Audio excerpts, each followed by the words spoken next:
de lo que no se ve. Es pues la fe, la certeza de lo que se espera y la convicción de lo que no se ve.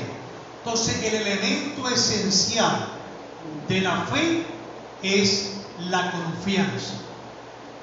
La fe, entonces, número uno, es la certeza de lo que se espera.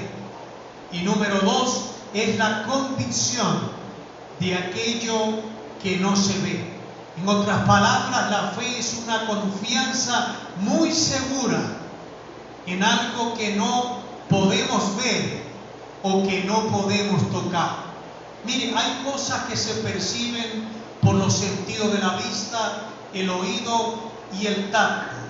Y todas esas son cosas que usted y yo conocemos simplemente porque confiamos en que se nos ha dicho la verdad. Por ejemplo, la historia nos dice que existieron hombres como Jesús, Simón Bolívar, Martín Lutero. Pero usted y yo no conocimos esos personajes, pero confiamos que en los medios en los cuales se ha dado la información de que ellos existieron, esas son cosas que llegan directamente a nuestras vidas por medio de los sentidos. Usted escuchó y por el oído recibió la información de estos personajes que existieron, pero que usted no conoció. Eso no es fe, eso es conocimiento. Miren, muchas veces confiamos en el conocimiento que otras personas nos dicen. Por ejemplo, si usted se sube a un autobús y va a un lugar, a un pueblo, a una nación que usted no conoció, usted confía que el chofer de ese autobús lo va a llevar a ese lugar. Aunque usted nunca ha ido a ese lugar, aunque usted no sabía que existía ese lugar, usted confía que el chofer de ese autobús lo va a llevar a usted a ese lugar. Entonces, por todos lados, usted y yo estamos rodeados de cosas o de circunstancias de las cuales usted y yo no sabemos absolutamente nada, excepto lo que otras personas nos pueden decir. Entonces, la fe es esencial para la vida cristiana. Y aunque no vemos las cosas, la fe nos ayuda y nos impulsa a creer que usted y yo la vamos a recibir. Entonces, la palabra fe en hebreo es la palabra emuná. ¿Qué significa emuná? Significa verdad. Es decir, que la fe está ligada a la verdad. Usted no puede decir que tiene fe si usted no está plantado en la verdad. La palabra emuná significa fidelidad. Quiere decir que cuando usted tiene fe, usted es fiel a Dios. Si usted no es fiel a Dios, usted no puede mantenerse en fe. La palabra emuná significa firmeza. Es decir, cuando el creyente está firme, constante, perseverante en los caminos de Dios, se mantiene en fe. Amén. Entonces, esta palabra emuná proviene de la raíz o de la frase amén. Por eso que al decir amén, estamos confiando que se nos ha dicho la verdad. Amén. Amén. Ahora, fe y esperanza no es lo mismo. Quiero repetir esto. Fe y esperanza no es lo mismo. Y la diferencia entre la fe y la esperanza es el tiempo. Pastor, ¿cómo así? Si la esperanza nos habla de un futuro, de un mañana, eso es esperanza. Pero la fe habla de un tiempo presente. La fe habla de hoy, es decir, yo lo creo ahora, yo lo recibo ahora y yo actúo ahora en la fe. Eso es fe. Esa es la diferencia entre la fe y la esperanza. Ahora, podemos tener esperanza en algo durante mucho tiempo, pero esa esperanza no le va a llevar a usted a alcanzar lo que usted anhela. ¿Por qué? Porque la esperanza habla de un futuro, la fe habla de un hoy.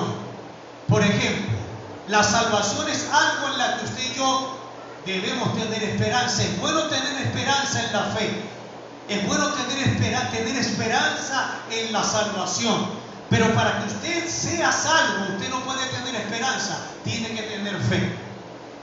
Para eso usted tiene que tomar la decisión hoy de abrir su corazón, de confesar a Jesús como Salvador. Y aunque usted no vea que Jesús descienda del cielo, aunque usted no sienta su piel que se eriza, si usted ha hecho la confesión por la fe y ha puesto sus ojos en Jesús, usted sabe.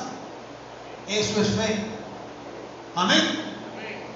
Ahora, cuando usted llega a un lugar y usted toma una silla y usted se sienta, usted confía que esa silla lo va a sostener. ¿Sí o no? La fe es algo tan sencillo como eso. Amén. Ahora, cuando usted y yo estudiamos la Biblia, vamos a encontrar palabras y vamos a encontrar frases como: mirad, venid, tomad y recibid. Todas esas frases nos llevan a creer y a confiar. Mirad, poner la mirada en el Señor. Venid, mantenerse en los caminos de Dios. Tomar, recibir lo que Dios ha determinado para nosotros. Entonces son frases que nos impulsan a confiar y a tener fe. Entonces la fe, diga conmigo, la fe es un don de Dios. Pastor, ¿qué es un don? La palabra don significa un regalo gratuito que Dios nos ha concedido. Es decir, que no solo Dios nos da las bendiciones, sino que también nos concede el medio para poder alcanzar esas bendiciones. Me explico. Supongamos que un amigo le dice a usted: mira, te he puesto una gran cantidad de dinero a tu nombre en el banco. Toma este talonario de cheques. Cuando quieras dinero, escribe un cheque, preséntalo y te darán la cantidad que pidas. Ahora, este amigo le ha dado a usted una doble bendición. No solo le ha depositado el dinero en el banco, sino que le proveyó el medio, la chequera, para poder alcanzar ese dinero.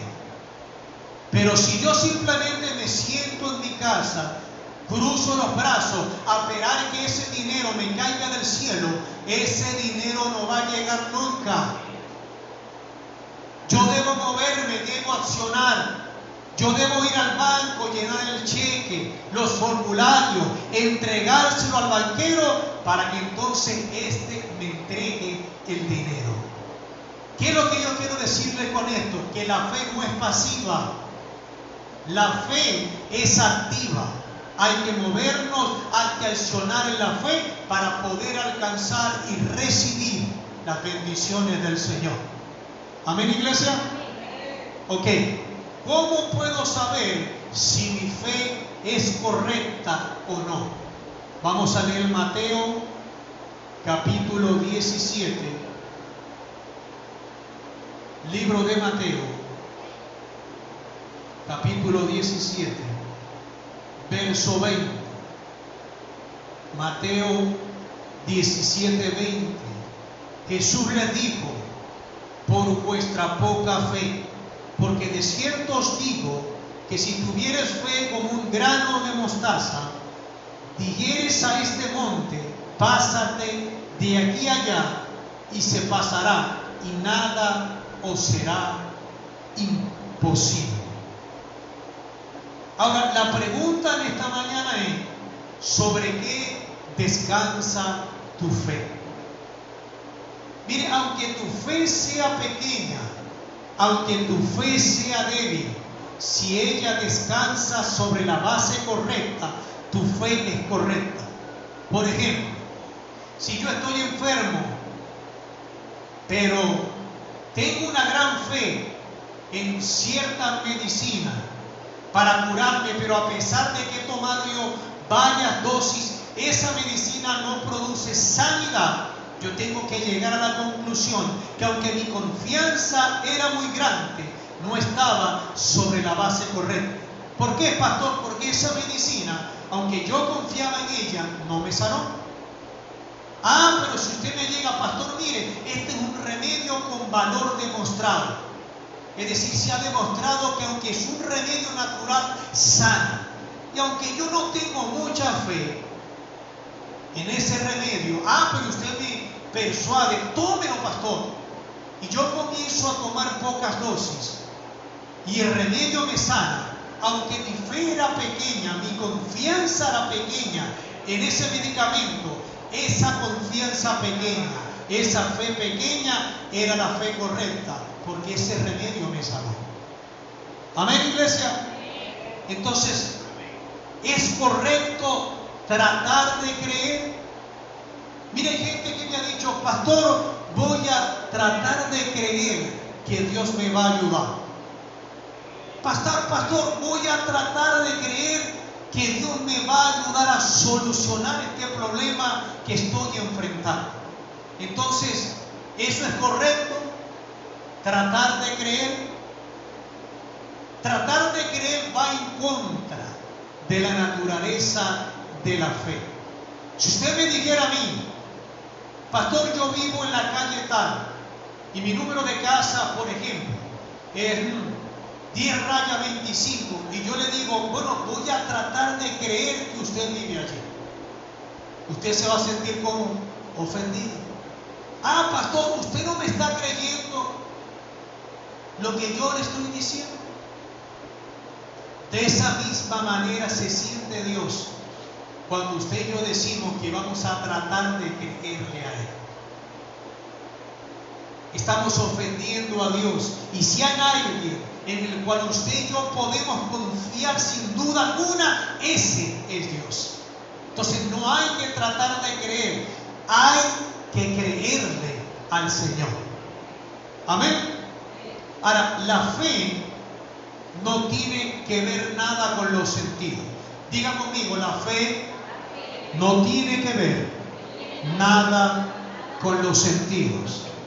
Ahora, muchos piensan que la fe involucra sentimientos, pero los sentimientos físicos provienen de los sentidos humanos y no tiene nada que ver con Dios o con la fe. La fe no es pensar de manera positiva. Es bueno pensar de manera correcta.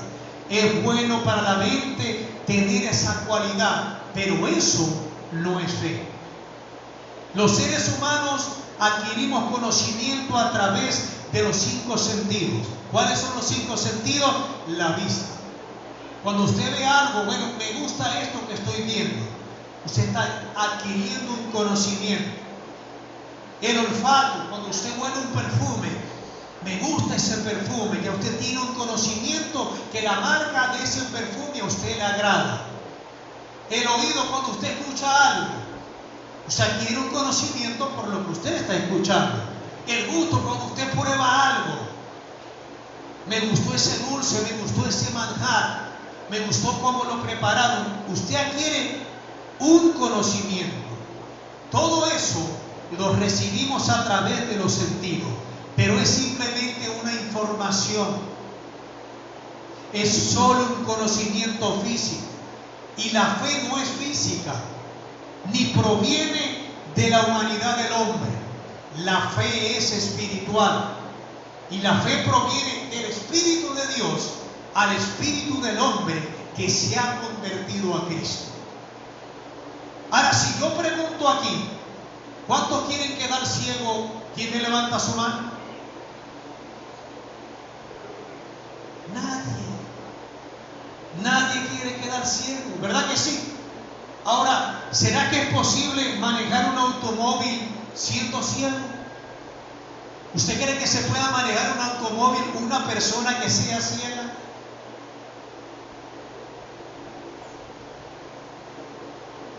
Digo esto para que consideremos el siguiente versículo. Segunda de Corintios, capítulo 5, versículo número 7. Segunda de Corintios, capítulo 5, verso número 7. Mire cómo dice allí. porque por fe andamos, no por vista. Es decir, que practicar la fe es aprender a ignorar lo que usted ve. ¿Usted lo escuchó? Practicar la fe es ignorar lo que usted ve. Es decir, que la vista no cuenta a la hora de ejercer la fe en Dios. Miren, yo he escuchado personas que van a orar por un enfermo, y cuando ven el enfermo muy quebrantado, muy pálido, muy desnutrido, ay pastor, este no se salva. Quiere decir que lo que vio afectó su fe en Dios. Ahora, la fe no es ciega, la fe tiene el ojo de Dios. Amén. Entonces la vista no cuenta a la hora de ejercer la fe. La vista te lleva a ver las cosas visibles. Amén. La vista física te lleva a ver todo lo que usted ve alrededor. Pero la fe te lleva a ver las cosas invisibles. Las cosas que usted no puede ver a su alrededor, pero que sí están en el mundo espiritual. Por ejemplo, vamos a leer 2 de Corintios, capítulo 4, verso 18.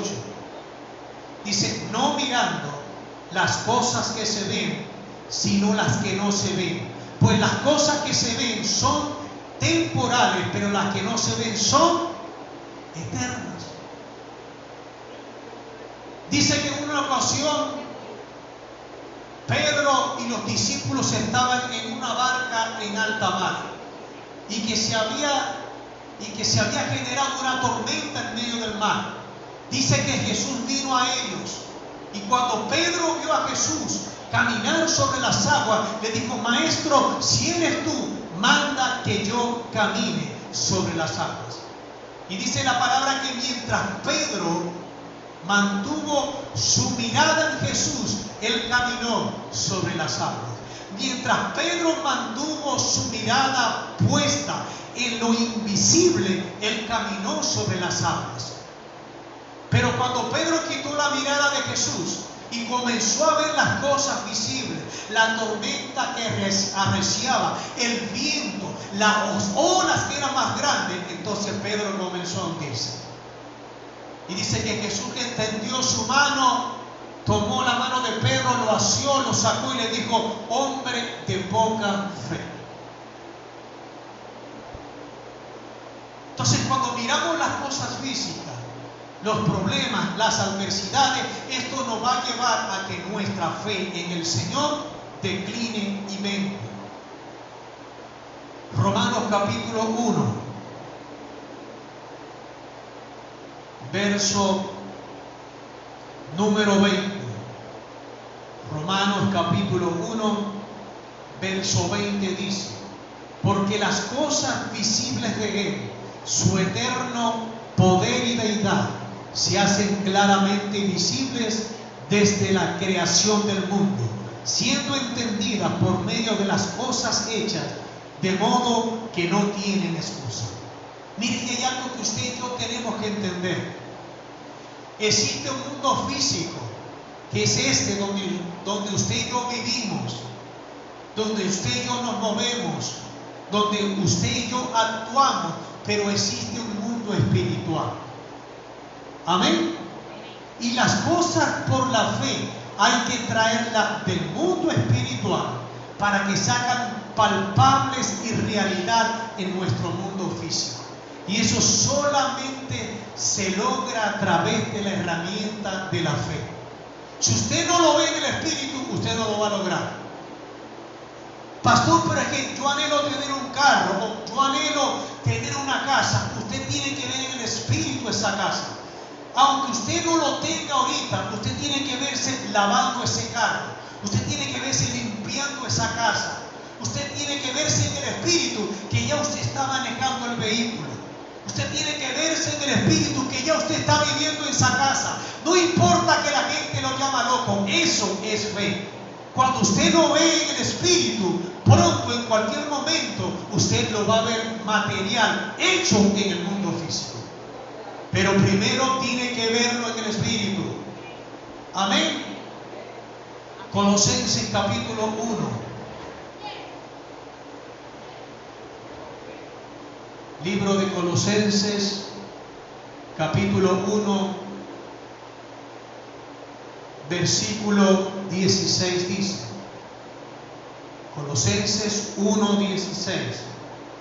Porque en Él fueron creadas todas las cosas, las que hay en los cielos y las que hay en la tierra, visibles e invisibles, sean tronos, sean dominios, sean principades, sean potestades, todo fue creado por medio de Él y para Él. Todo lo que usted ve que está a su alrededor fue creado por Jesús y para Jesús. Quiere decir que la fe está ligada a Jesús. Si usted le pide a otro personaje que no sea Jesús, eso no es fe. Porque no hay nada en este mundo que usted ve que está a su alrededor que Dios no le pueda conceder a usted, porque todo fue creado por Jesús. Entonces, ¿por qué ir a otro personaje o invocar a otro personaje que no sea Jesús para pedir? Amén. La fe está ligada a Jesús. Amén. Ahora, ¿cómo viene la fe? Diga conmigo, ¿cómo viene la fe?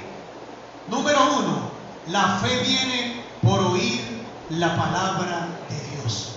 Romanos capítulo 10, verso 17 dice: así que la fe es por el oír, y el oír por la palabra de Dios. Mire, esta palabra contiene un grado de fe. Y cuando usted lee esta palabra, usted toma esta palabra, ese grado de fe que hay en ella es imprimida en su espíritu, y eso lo lleva a que usted tenga fe. Amén. Entonces, la fe o la base de la fe verdadera está en su palabra. Mire, hay gente que yo le he preguntado, ¿y usted tiene fe en eso? Sí, pero ¿en qué está basada su fe? En Dios. No. ¿En qué está basada su fe? Bueno, pastor, yo tengo fe que Dios me va a dar eso. ¿Pero en qué se basa su fe? En Dios. Usted no me está entendiendo la pregunta. ¿Cuál es la base de su fe? Dios. No, Dios no es la base de la fe. Bueno, pastor, yo tengo fe que Dios me va a dar la casa. Tengo fe que Dios me va a dar el carro. Pero ¿cuál es la base de que Dios le va a dar a usted ese carro y esa casa? Hasta que por fin dice, pastor, no sé, su palabra.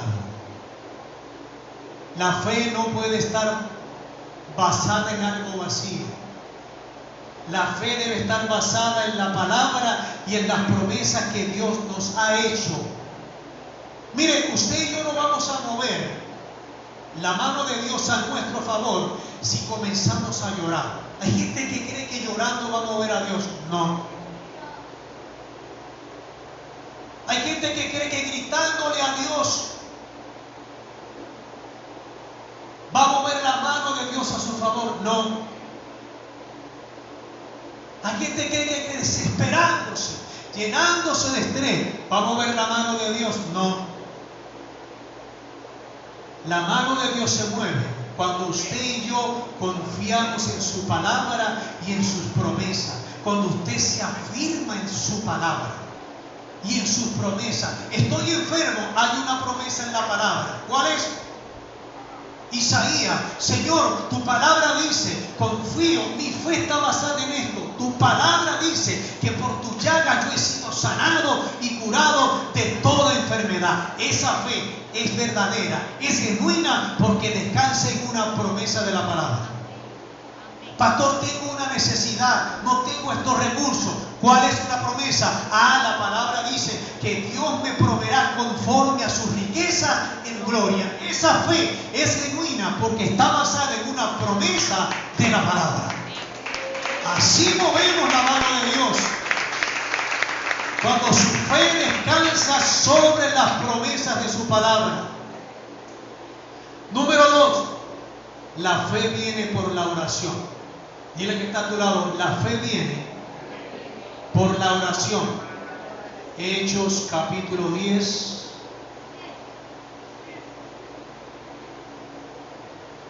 Hechos capítulo 10. Versículo 30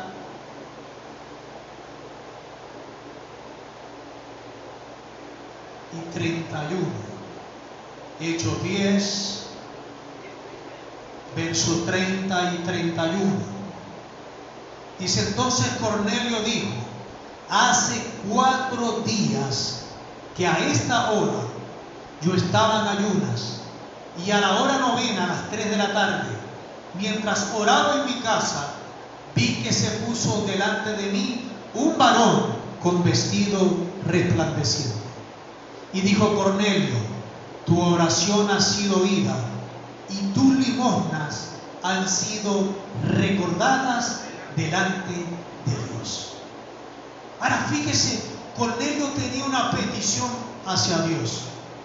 Y Cornelio puso en práctica 3 principios espirituales. Número 1, dice que Cornelio oró. ¿Qué tiene que hacer cuando usted tiene una necesidad? Número 1, orar. Orar a Dios.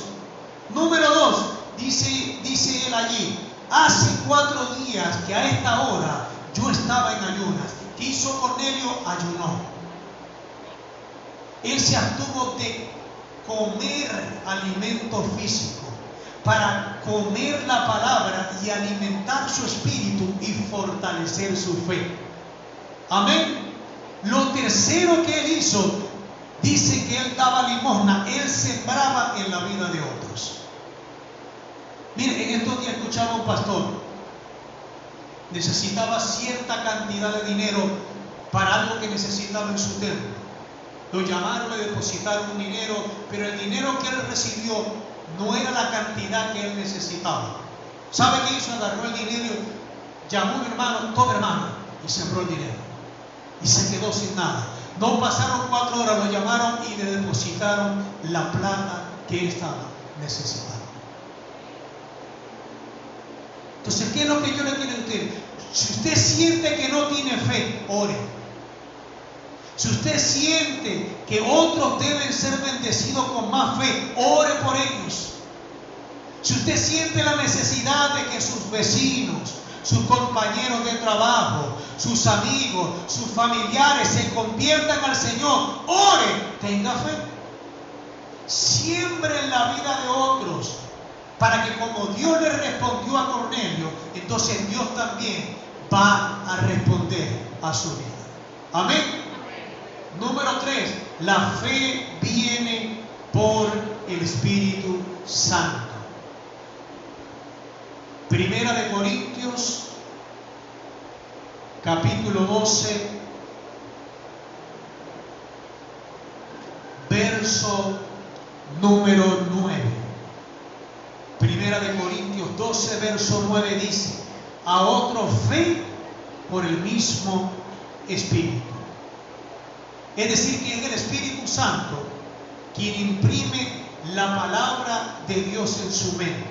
Es el Espíritu Santo quien imprime esta palabra en su corazón. Es el Espíritu Santo quien pone en su boca su palabra. Cuando usted conjuga la palabra y el Espíritu Santo, eso produce fe para vencer. Cuando usted une la persona del Espíritu a la confesión de la palabra, eso le genera a usted fe para dar un buen testimonio. Cuando usted toma la persona del Espíritu Santo y la une a esta palabra, eso produce fe para conquistar, fe para ser bendecido, fe para ser sanado y fe para ser prosperado.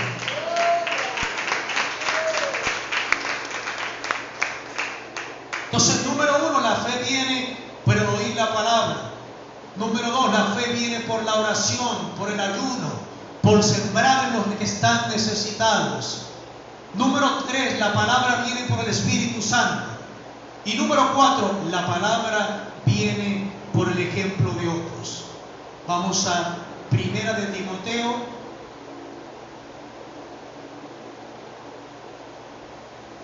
capítulo número 4, verso número 12. Primera de Timoteo, capítulo 4, verso 12 dice: ninguno tenga en poco tu juventud, sino sé ejemplos de los creyentes en palabra, en conducta, en amor, en espíritu, en fe y en pureza. Es decir que usted y yo necesitamos cada día relacionarnos con un tipo de persona. ¿Qué pasa si nos relacionamos cada día con gente que es pesimista? Que siempre confiesa, es que algo malo va a pasar, es que usted se va a enfermar, es que esto no va a salir bien. Entonces son personas que hacen que nuestra fe mengue. Si nos relacionamos con gente que tiene pensamientos negativos, ¿usted conoce gente así negativa? Que todo lo piensa mal, aunque le venga una cosa buena, siempre piensa mal.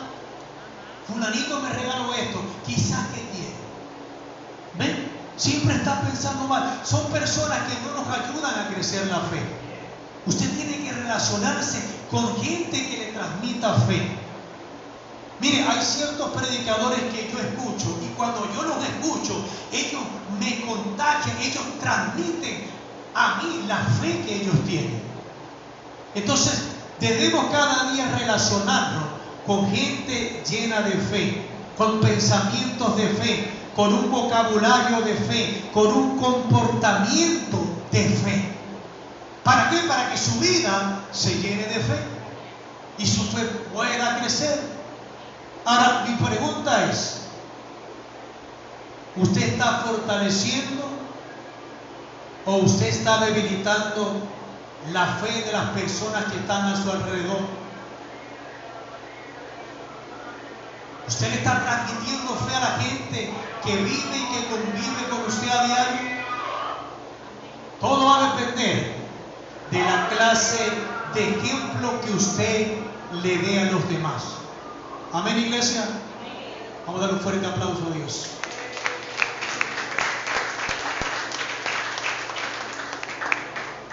Ahora, la fe tiene unos enemigos. Vamos a hablar acerca de los enemigos que tiene la fe. Y el primer enemigo de la fe, del cual vamos a hablar en esta mañana, es la ignorancia. Diga conmigo, la ignorancia. Efesios capítulo 4, libro de Efesios capítulo 4, versos 17 y 18.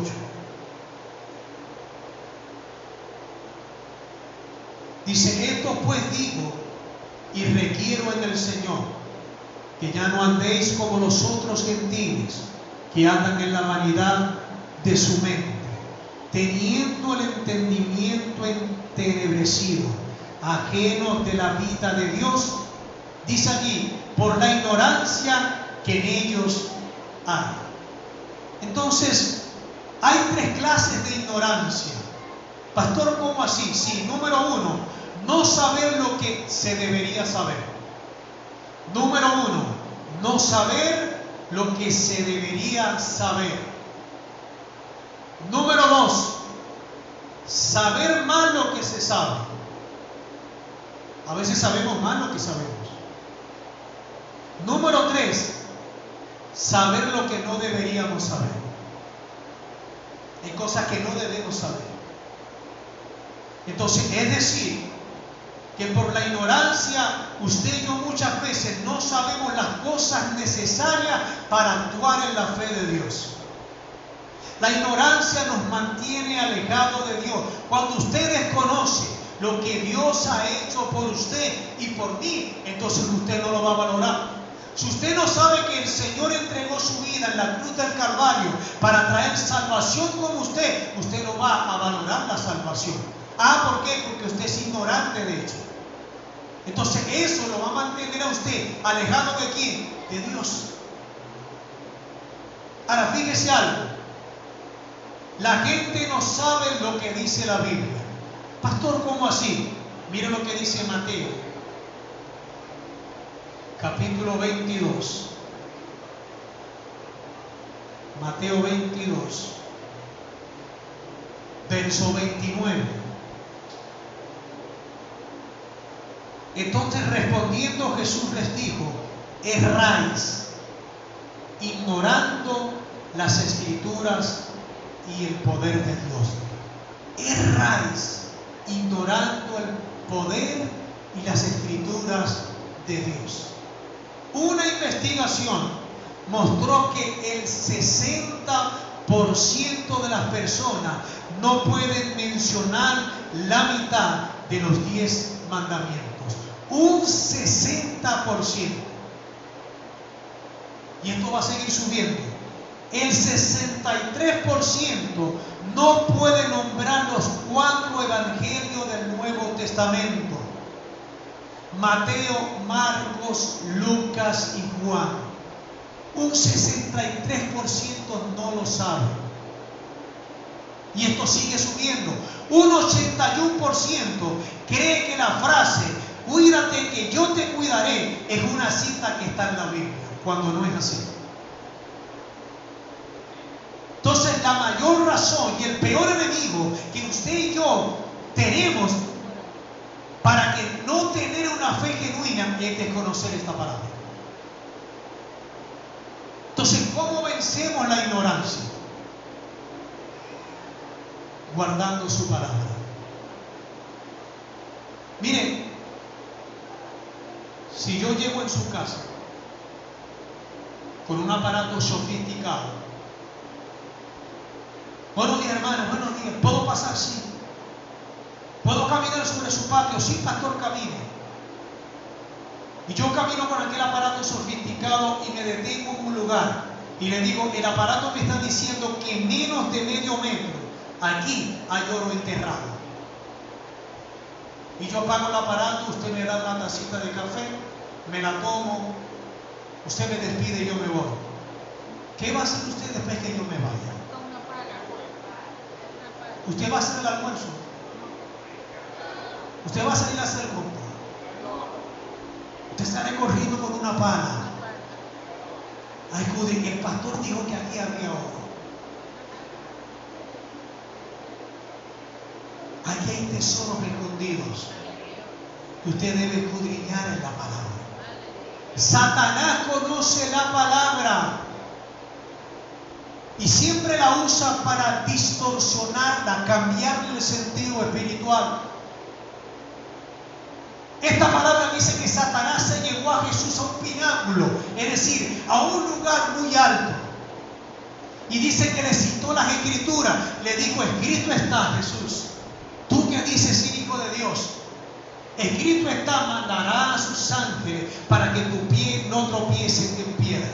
Y le dijo a Jesús: lánzate al vacío, que los ángeles van a venir a rescatarte para que no caigas y para que no mueras.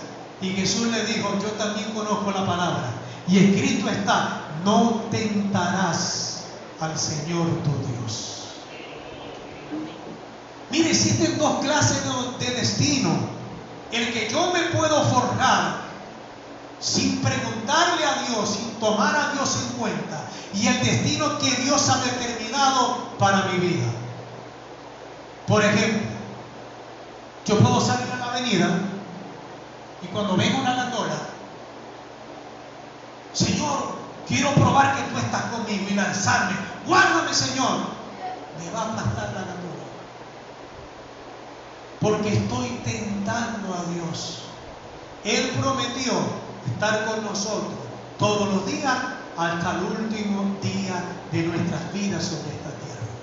Entonces, ¿cómo venzo la ignorancia? Estudiando la palabra, cada día tomándola en cuenta, investigándola y escudriñándola cada día, para que cuando el enemigo me venga a tentar, como hizo con Jesús, usted puede hablarle en su cara: yo también conozco la palabra y escrito está.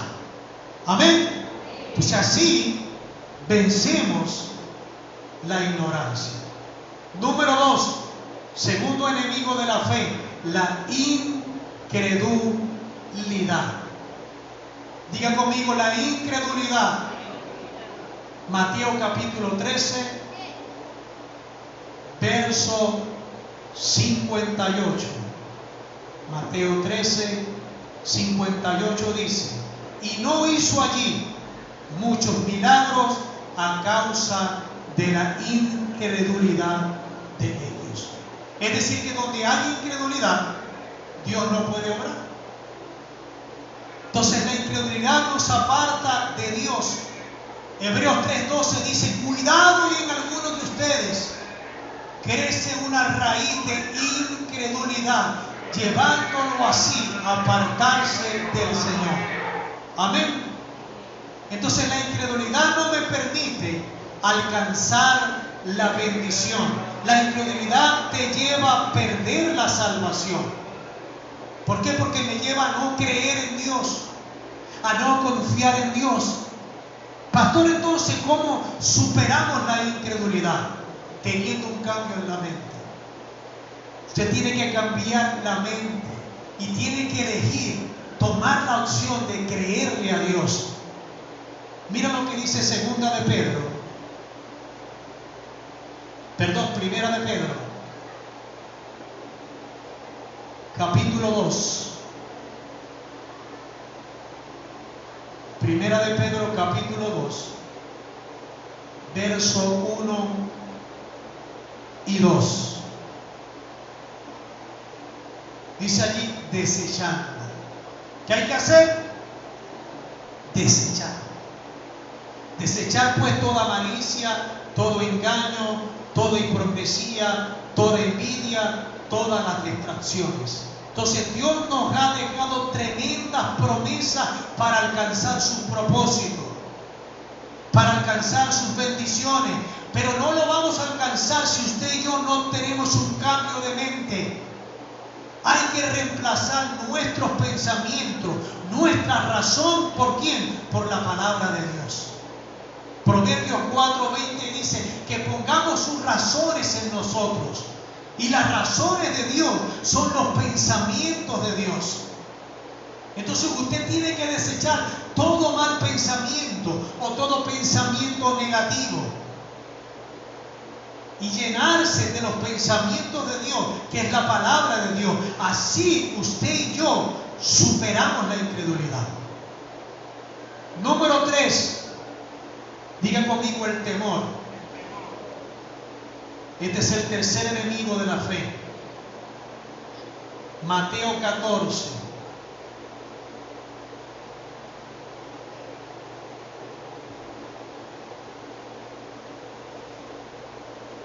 Mateo 14, verso del 28 al 30. Entonces le respondió Pedro y dijo: Señor, si eres tú, manda que yo vaya a ti sobre las aguas. Y él dijo: ven. Y descendiendo Pedro de la barca, andaba sobre las aguas para ir a Jesús. Pero al ver el fuerte viento, tuvo miedo y comenzando a hundirse, dio voces diciendo: Señor, sálvame. ¿Qué hizo el temor aquí en la vida de Pedro? Anuló su fe. Él por la fe caminó sobre las aguas. Se llenó de temor por la tormenta y el temor anuló la capacidad de la fe de Pedro. Entonces el temor anula la capacidad de fe. El temor destruye nuestros talentos. Dice la palabra que había un rey y llamó a 3 de sus súbditos y le dijo: aquí te voy a dar 5 dones, a ti 5 más y a ti te voy a dar 1. Vayan y yo me voy, y hagan que esos talentos ustedes tienen que reproducirlo mientras yo voy y regreso de un viaje. Y dice que el que le dio 5 los produjo, al que le dio 5 los produjo, al que le dio 1 dijo: Señor, tuve miedo. tuve miedo y lo guardé en un pañuelo y lo escondí. Y no lo puse a producir. Entonces el temor destruye nuestros talentos. El temor te paraliza. Miren, cuando una gente está llena de temor, no hace nada. ¿Por qué? Porque el temor la paraliza. El temor te estanca, siempre lo mismo. Nunca hace nada nuevo, siempre lo mismo. El temor no te permita tomar buenas decisiones.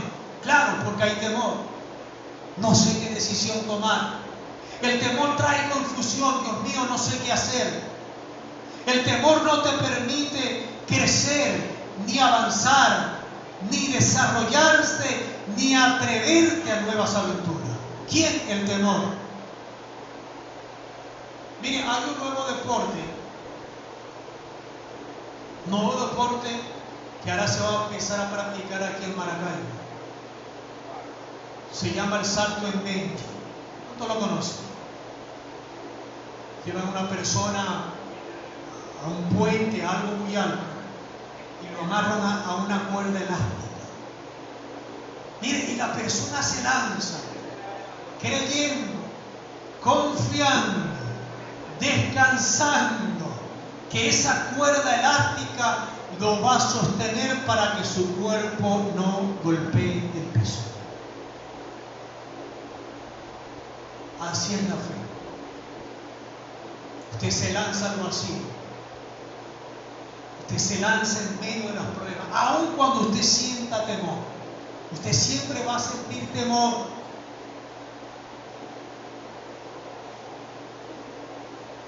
Pero aún así usted tiene que moverse en fe, a pesar de que hay temor. Entonces, ¿cómo superamos el temor? Dice que el perfecto amor de Dios echa fuera el temor. Cuando usted sabe que Dios lo ama y su amor te da seguridad, descanso y reposo para confiar en Él, entonces usted vence al temor. Isaías dijo: no temas porque yo estoy contigo. Ya hay mucha gente que no se atreve a enfrentar pruebas o a hacer nuevos comienzos o nuevos destinos. Porque piensa que va solo. Es que tengo miedo porque voy solo. Es que tengo miedo porque no sé qué me pueda pasar. Pero cuando usted sabe que Dios va con usted, cuando usted sabe que Dios lo va acompañando, cuando usted sabe que Dios está metido en ese asunto, entonces usted puede declarar lo que dice Filipenses 4:13. Todo lo puedo en Cristo que me fortalece. Y a todo le puedo hacer frente porque Dios va conmigo.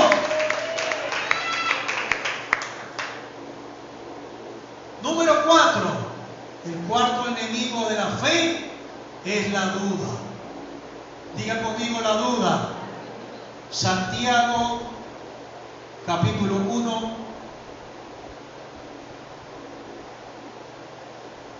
Santiago capítulo 1, verso número 6.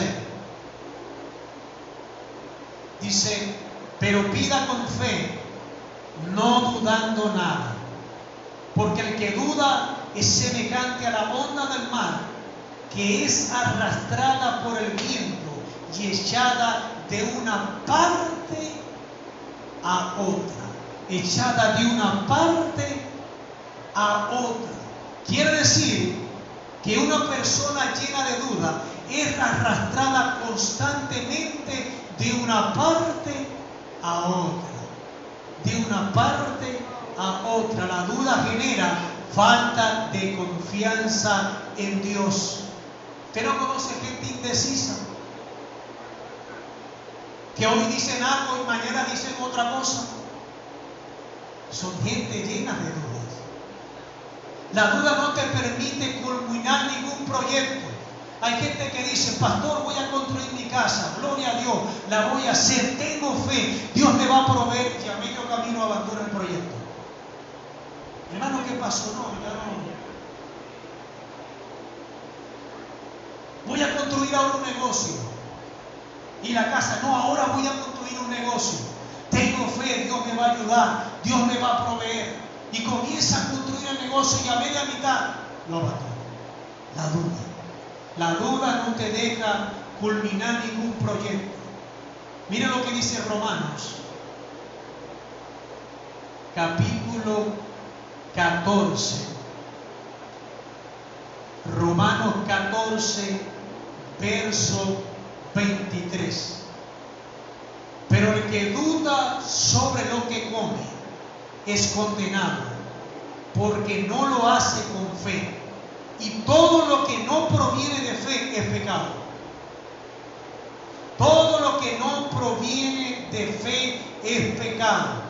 Todo lo que usted lleve a cabo bajo el dominio de la duda es pecado. ¿Si alguna vez no hizo algo con duda?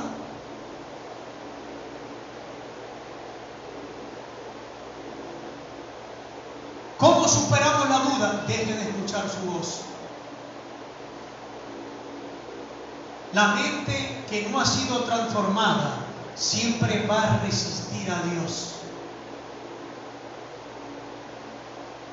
La mente carnal va a hablar. ¿Y si me pasa algo? Hermano, pero hágalo. ¿Y si las cosas salen mal? Compre ese carro, mi hermano. ¿Y si eso no es de Dios? La duda habla.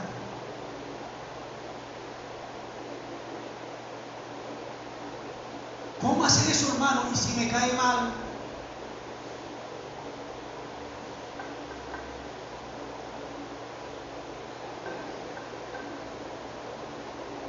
Pastor, ¿y si me envenenan?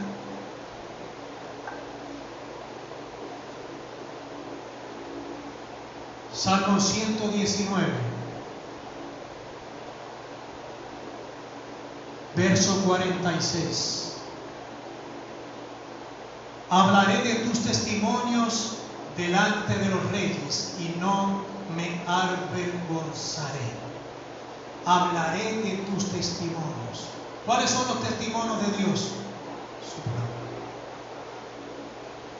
Hablaré su palabra. Ponga su palabra en su boca. No hable negativo, no hable duda. Hable la palabra. Mire, dice en 2 Corintios 10:5 que tomemos todo pensamiento que sea negativo, todo pensamiento que sea pesimista y llévelo a la obediencia de la palabra de Dios. No acepte esos pensamientos. ¿Por qué? Porque están allí para generar duda, para que usted no confíe, para que usted no tenga fe en Dios.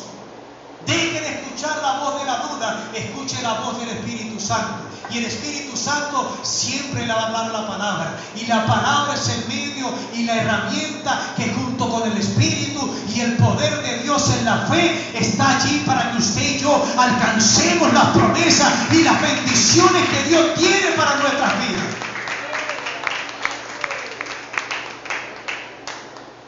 Quinto enemigo de la fe, el desaliento. Diga conmigo, el desaliento. ¿Cuántos se han sentido alguna vez desanimados?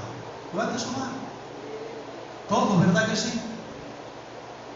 Muchas veces todos nos sentimos cansados, tanto físico como emocionalmente. Mire, la palabra en el libro de Daniel dice algo importante. Habla acerca de una de las tácticas que el enemigo utiliza en contra de los hijos de Dios. Y es que él comienza a enviar problemas uno tras otro, uno tras otro, uno tras otro, con una finalidad: que usted se canse, que usted se canse, que usted se desanime. Mire, gente que me ha dicho: pastor, no salgo de una para meterme en otra. Resuelvo una cosa, pastor, y enseguida otro. Pastor, no puedo más. Me rindo, voy a tirar la toalla. No puedo, voy a colgar los guantes. Y se aparta de Dios. Y el enemigo comienza a reírse. Ya partió el primero. Entonces la táctica que el enemigo usa es enviar problemas uno tras otro para causar desánimo y traer cansancio a nuestras vidas. ¿Para qué? Para que usted y yo nos desanimemos y nos apartemos de Dios. Pero la palabra dice en Joel capítulo 3, verso 10, diga al débil, fuerte soy. Aunque usted se encuentre desanimado, aunque usted no tenga fuerza, quizás las primeras confesiones serán pequeño murmullo, diga al débil, fuerte soy. Pero conforme usted lo vaya confesando, conforme usted lo vaya declarando, la fuerza del Espíritu de Dios va a venir para usted y lo va a levantar y Dios lo va a guiar y lo va a direccionar y le va a traer el triunfo en el nombre de Jesús.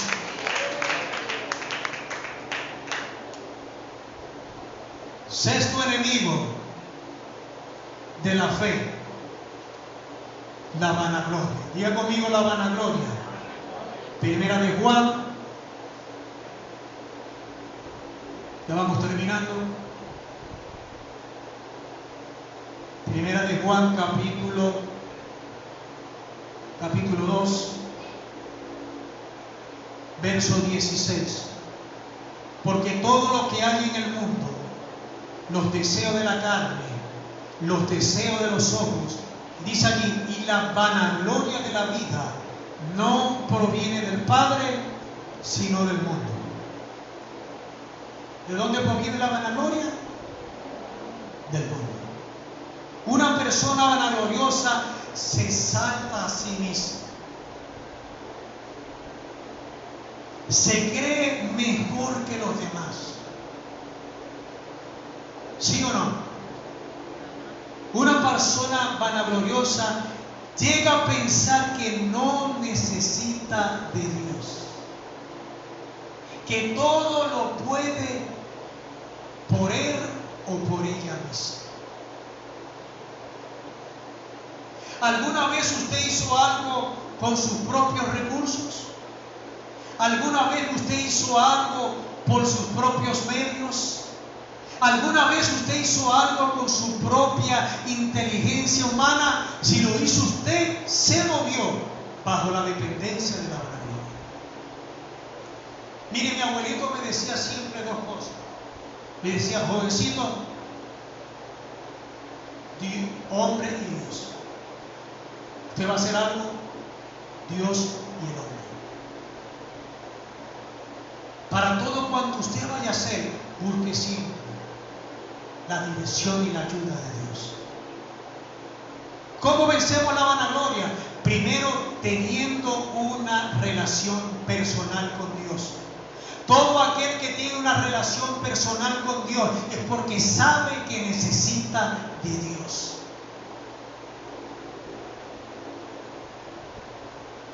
Proverbios 3, 5 y 6 dice que tenemos que reconocer a Dios en todos nuestros caminos. Señor, aquí estoy.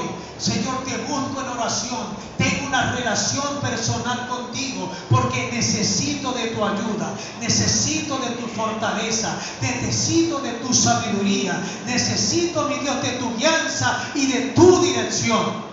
Eso es reconocer que por encima de nosotros está Dios y que necesitamos cada día de Él. Ese es el primer paso que una persona vanagloriosa debe dar para salir de la condición en la que esa persona se encuentra.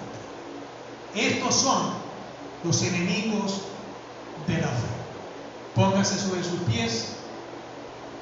La semana que viene vamos a continuar hablando acerca del poder de la fe. Vamos a levantarnos. Cierre sus ojos allí, levante sus manos a Dios. Y vamos a orar por un momento a Dios.